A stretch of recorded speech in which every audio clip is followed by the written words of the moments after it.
नासिक ते वहां के अहम ब्रेकिंग न्यूज़ ॾींदा हलूं त अॻूणे सूबाई वज़ीर मोहन लाल कोहिस्तानी ते फ्रॉड जे इल्ज़ाम हेठि केस दाख़िल कयो वियो आहे। फ्रॉड में मुलविस हुजण ते संदसि पुटु राहुल राय ऐं भाउ जीवत ते पिणु केस दाख़िल कयो वियो आहे। इतलाउनि मूजिबि अॻूणे सूबाई वज़ीर मोहन लाल कोहिस्तानी रिहायशी मंसूबे जे मद में हिकु ख़ानगी कंपनी खां करोड़े रुपया वरिता, पर प्रोजेक्ट पूरो करण में नाकाम थी वियो। मुआहिदो पूरो करण में नाकामी ते ख़ानगी कंपनी जॾहिं मोहन लाल कोहिस्तानी खां रक़म जी डिमांड कई त कंपनीअ खे 12 करोड़ 40 लख रुपयनि जो चेक ॾिनो वियो, जेको बाउंस थी वियो। कंपनी पारां चेक बाउंस थियण ते कराची जे बोर्ड बेसन थाणे ते मोहन लाल कोहिस्तानी, संदसि पुटु राहुल ऐं भाउ जीवत ते फ्रॉड जो केस दाख़िल करायो वियो, जंहिंखां पोइ पुलिस संदन गिरफ़्तारी लाइ छापा पिणु हया, पर टिनी मां को बि पुलिस खे हथ न अची सघियो आहे। इतलाउनि मूजिबि मोहन लाल कोहिस्तानी गिरफ़्तारी खां बचण लाइ Sindh high court circuit bench मां पंहिंजे ऐं पंहिंजे भाउ जे 5 ॾींहनि जी हिफ़ाज़ती ज़मानत कराए वरिती आहे, जॾहिं त संदसि पुटु राहुल बाबति इतला आहिनि त उनखे दुबई फरार करायो वियो आहे। केस जे फरियादी धुर जो चवणु आहे त केस दाख़िल थियण खां पोइ गिरफ़्तारी खां बचण लाइ मोहन लाल ऐं संदसि भाउ हिफ़ाज़ती ज़मानत त कराई आहे, पर उनजो मुदो बि 27 अक्टूबर ते पूरो थी वेंदो।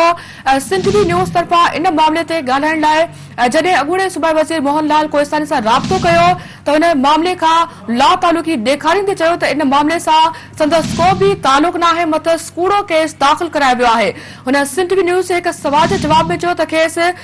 ज़ोरीअ मुलविस कयो पियो वञे, जंहिं करे हुन हाई कोर्ट मां हिफ़ाज़ती ज़मानत कराई आहे। अवां खे नाज़रीन अहम ब्रेकिंग न्यूज़ ॾींदा हलूं त अॻूणे सूबाई वज़ीर मोहन लाल कोहिस्तानी ते फ्रॉड जे इल्ज़ाम हेठि केस दाख़िल करायो वियो आहे।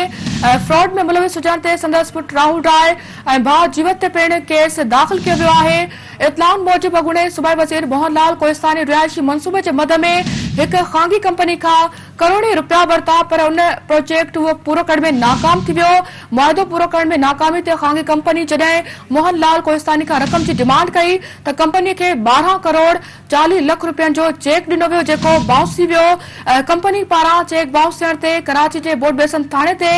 मोहन लाल कोहिस्तानी, संदसि पुटु राहुल ऐं भाउ जीवत ते फ्रॉड जो केस दाख़िल करायो वियो, जंहिंखां पोइ पुलिस संदन गिरफ़्तारी जे लाइ छापा पिणु हया, पर टिनी मां को बि पुलिस खे हथ न अची सघियो आहे। इतलाउनि मूजिबि मोहन लाल कोहिस्तानी गिरफ़्तारी खां बचण लाइ Sindh high court circuit bench मां पंहिंजी ऐं पंहिंजे भाउ जी 5 ॾींहनि जी हिफ़ाज़ती ज़मानत कराए वरिती आहे, जॾहिं त संदसि पुटु राहुल बाबति इतला आहिनि त उनखे दुबई फरार करायो वियो आहे। केस जे फरियादी धुर जो चवणु आहे त केस दाख़िल थियण खां पोइ गिरफ़्तारी खां बचण लाइ मोहन लाल ऐं संदसि भाउ हिफ़ाज़ती ज़मानत त कराई आहे, पर उनजो मुदो बि 27 अक्टूबर ते पूरो थी वेंदो।